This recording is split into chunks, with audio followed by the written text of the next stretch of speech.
Salut, c'est qui a tout lu? Je vous retrouve pour un tag. Pouvez-vous citer un livre que j'ai trouvé sur la chaîne de Audrey du Souffle des mots?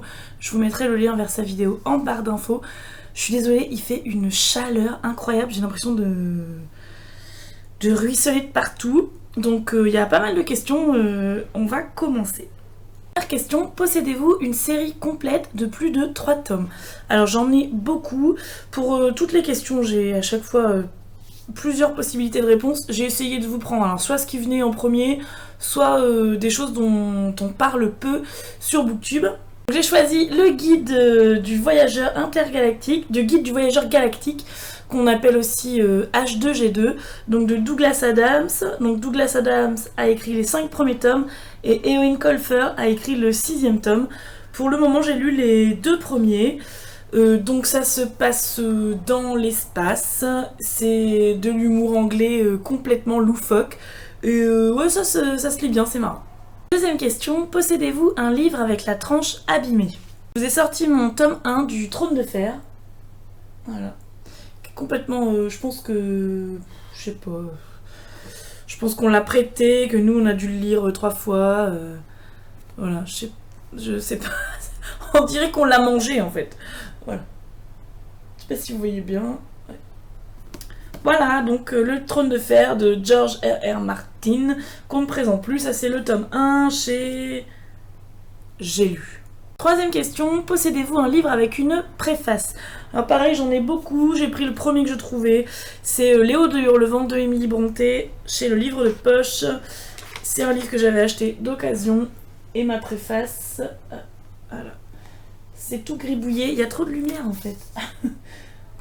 Ouais, bon bref, vous avez vu quoi. Question 4, possédez-vous un livre dans une langue étrangère?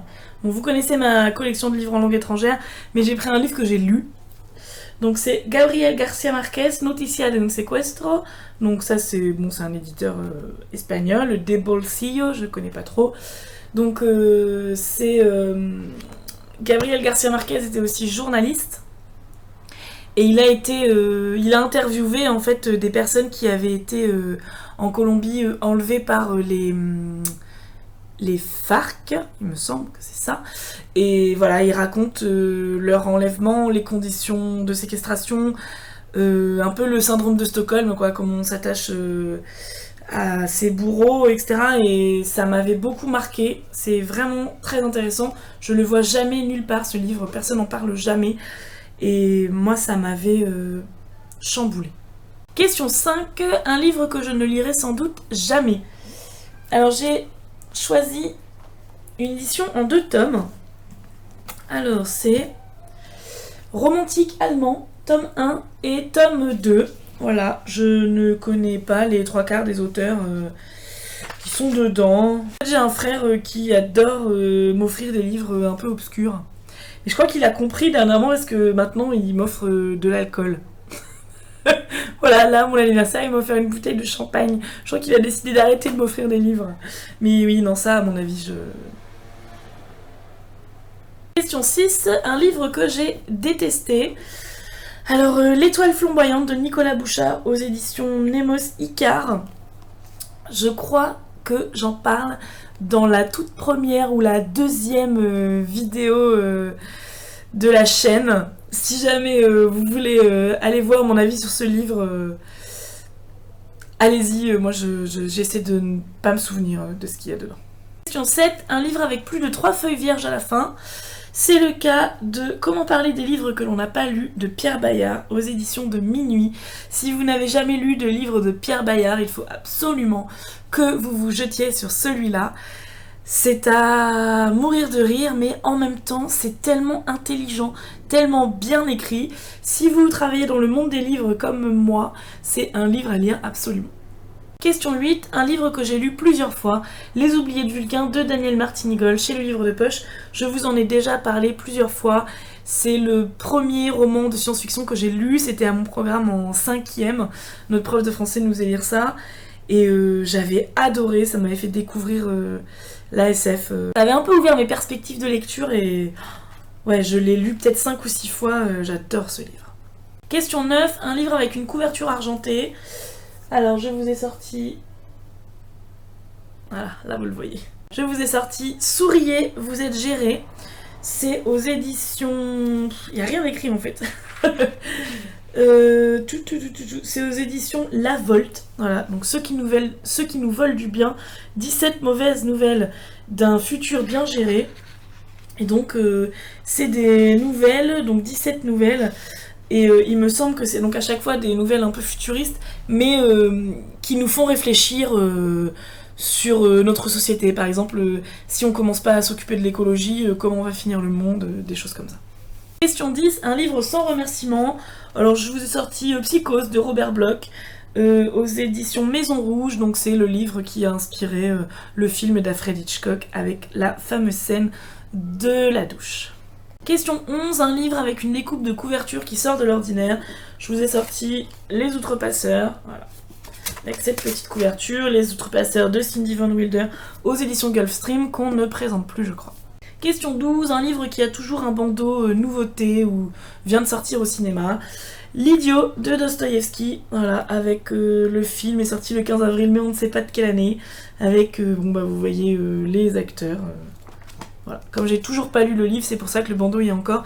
Parce que ce genre de bandeau, c'est vraiment le genre de truc qui m'énerve. Question 13, un livre qui à la base ne vous appartenait pas. Le premier intégral de la Citadelle des Ombres de Robin Hobb. Donc là c'est chez Pygmalion, en fait c'est un ami qui nous l'a prêté. Et puis un soir on a été boire des coups, on avait une bouteille de whisky dans notre sac. Donc on a renversé plein de whisky dessus. Donc je lui ai racheté et j'ai gardé celui-là. Question 14, un livre dont la jaquette a mystérieusement disparu. Juan Gabriel Vasquez, Le bruit des choses qui tombent aux éditions Seuil. Donc il y avait une jaquette avec, si vous connaissez ce livre, c'est des boules de billard. Voilà. Et comme je disais tout à l'heure pour les bandeaux nouveautés, en fait les jaquettes ça m'énerve. Donc en général, quand je lis, je les enlève et après je ne les remets pas. Question 15, 2 fois le même livre. De l'eau pour les éléphants de Sarah Gruen. Il y en a un que j'ai lu, je vous en ai parlé, j'ai adoré. Et il y en a un qui est à Cindy Lecture. Elle a gagné le concours des 100 abonnés. Et je ne lui ai toujours pas envoyé. Cindy, si tu passes par là, je suis désolée, je ne t'oublie pas. J'ai acheté une enveloppe à bulles pour te l'envoyer la semaine dernière. Question 16, un livre sans nom d'auteur. Les lettres portugaises, donc d'un auteur anonyme. C'est une religieuse qui écrit une lettre d'amour, je crois. Voilà, et en fait on sait pas trop, il y a plein de théories sur qui a écrit ce livre, mais en vrai on ne sait pas. Et j'ai l'impression que je l'ai jamais lu, mais il y a un espèce de marque-page, donc je ne sais pas en fait. Est-ce que j'ai lu ce livre et je l'ai complètement oublié? Question 17, un livre qui a un format atypique. Je vous ai sorti Simon's Cat, une calamité de chat de Simon Tofield. Là c'est chez Fleuve Noir, donc je sais pas si vous connaissez un peu les BD Simon's Cat. Donc vous voyez rien avec la luminosité, je suis désolée. Bon, c'est Simons, il a un chat et son chat, il est un peu complètement débile. Je sais pas si vous... Voilà, vous voyez un petit peu. Et voilà, c'est très très drôle. C'est un peu plus une BD qu'un livre, mais il est sympa. Question 18, des e-books. Oui, vous savez que j'en lis assez régulièrement. Question 19, une série dont les livres forment un motif ou un dessin. Je n'ai pas ça dans ma bibliothèque. Question 20, des livres dérivés d'une série. J'ai les romans Walking Dead, et j'en ai un quatrième, mais je sais pas où il est, j'ai trouvé que ces trois-là. Donc c'est dérivé de la série de bande dessinée, et il y a aussi la série télé, comme quasiment tout le monde le sait. Donc c'est de Robert Kirkman et Jay Bonansinga. Voilà, il y en a un qui sort là ce mois-ci, un 5e que je vais recevoir normalement. Et je voulais aussi vous en montrer un deuxième.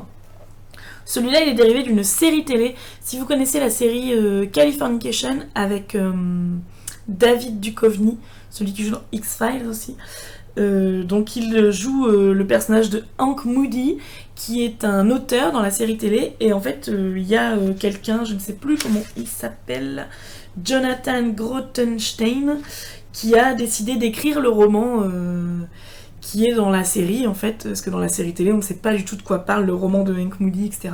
Donc ce mec a décidé d'écrire le roman, c'était assez décevant. Question 21, tous les livres parus d'un auteur. J'ai tous les livres parus de Jean-Philippe Jaworski. Jeanne Nuavera, Gagner la guerre, Le sentiment du fer, le recueil de nouvelles qui est dans le même univers que Gagner la guerre, qui vient de sortir il y a quelques mois. Le tome 1 et le tome 2 de Roi du Monde. Je sais qu'il a aussi sorti des nouvelles dans des recueils, comme par exemple le recueil des Imaginales ou des choses comme ça, mais ça, j'avoue, je n'ai pas. Question 22, un livre avec comme thème le voyage dans le temps. Je vous ai sorti Flash Forward de Robert J. Sawyer. Donc c'est aux éditions Milady. Vous connaissez peut-être, il y avait eu une série télévisée avec Ralph Fiennes qui est inspirée de ce roman. Donc c'est pas vraiment le voyage dans le temps, mais donc tout le monde s'évanouit, il y a un blackout et tout le monde a une vision du futur en fait. Ils voient tous 10 secondes de leur vie 5 ans plus tard ou quelque chose comme ça. Voilà. Donc c'est pas vraiment le voyage dans le temps, mais il y a quand même le thème du flash forward. Question 23, un livre dont l'intrigue se déroule dans un vaisseau spatial. Je n'ai pas trouvé, j'ai beaucoup de livres qui se déroulent dans l'espace, ou alors il va y avoir 5 minutes dans un vaisseau, mais rien qui se passe complètement dans un vaisseau spatial. Question 24, un livre que vous avez acheté pour la couverture. Je ne crois pas que ça me soit arrivé, je ne crois pas avoir ça dans ma bibliothèque. Question 25, un livre dont l'intrigue se déroule en Australie. Je vous ai sorti une belle romance, Les Amants de la Terre Sauvage de Catherine Scholes. Donc ça c'était, vous voyez, quand je travaillais à France Loisirs, c'était mon exemplaire offert. Et c'est une belle histoire d'amour, voilà. Une Australienne qui part avec son mari, mais il me semble... il y a une équipe de cinéma qui vient et elle va vivre une histoire d'amour avec le réalisateur, ou je ne sais plus... Enfin voilà, en tout cas j'avais aimé les paysages, j'avais aimé l'ambiance. Question 26, un livre dont vous aimez particulièrement le titre. Rendez-vous d'amour dans un pays en guerre de Luis Sepúlveda. Ça c'est aux éditions Point. À vrai dire, comme les couvertures ça m'est un peu égal les titres, mais j'avais juste envie de vous montrer ce livre parce que c'est un de mes livres préférés au monde et qu'il faut que tout le monde lise Rendez-vous d'amour dans un pays en guerre de Luis Sepúlveda. Parce que c'est juste absolument... magnifique, de toute façon vous allez trouver ce livre dans une librairie, vous allez lire le premier paragraphe et vous allez plus pouvoir vous arrêter. Voilà, je vous conseille de le faire. Vraiment, lisez ce livre, soyez subjugués, soyez emportés, soyez bouleversés. Faites-moi confiance sur ce coup-là. Pour vous aider un peu, je vais vous lire un extrait de la première nouvelle qui est l'histoire d'un adolescent, un jeune homme de 18 ans qui vit quelque chose... qui le fait passer à l'âge adulte, et je vais vous lire les mots de Luis Sepúlveda, le moment où ce jeune homme se rend compte que son enfance est finie et qu'il va rentrer dans l'âge adulte, dans l'âge difficile, et Luis Sepúlveda l'écrit tellement bien, c'est tellement beau, je vous le lis, c'est pas long. Là, je pleurais mes premières larmes d'homme, pressentant que s'ouvrait devant moi un chemin semé de doutes, d'échecs, de bonheurs éphémères. Tous les ingrédients de la catastrophe qui, cependant, rendent possible l'odieuse fragilité de l'être. Je pleurais avec douceur, presque avec méthode, et les larmes me montraient en une vision rétrospective un sentier de 18 années que j'avais parcouru de surprise en surprise et où je ne retournerai jamais. Dans mon mouchoir blanc et parfumé coulaient des larmes où se mêlait la première douleur de ce qui n'avait pu être et la joie têtue de la beauté de ce qui aurait pu être. Luis Sepúlveda, Rendez-vous d'amour dans un pays en guerre. Livre avec un animal sur la couverture. Fleur pour Algernon de Daniel Keyes, là c'est aux éditions France Loisirs. Alors c'est pareil, si vous n'avez jamais lu ce livre, lisez-le. Ça a été une de mes claques littéraires de l'année dernière. C'est l'histoire d'un simple d'esprit sur lequel on va faire une expérience. On va lui implanter une puce ou je ne sais plus quoi qui va augmenter son QI. Et il va devenir très intelligent, voilà, mais quand ils débutent l'expérience, ils ne savent pas si ça va durer ou pas. Et donc voilà, c'est toute son évolution, toute sa montée, jusqu'à devenir si intelligent que plus personne ne le comprend. Donc au final, est-ce que c'est mieux d'être simple d'esprit? Est-ce que c'est mieux d'être très intelligent? C'est un roman parfait, de bout en bout, un roman qui vous fait réfléchir, un roman dont vous sortez changé à jamais. Question 28, un livre dont un personnage porte mon prénom. Alors,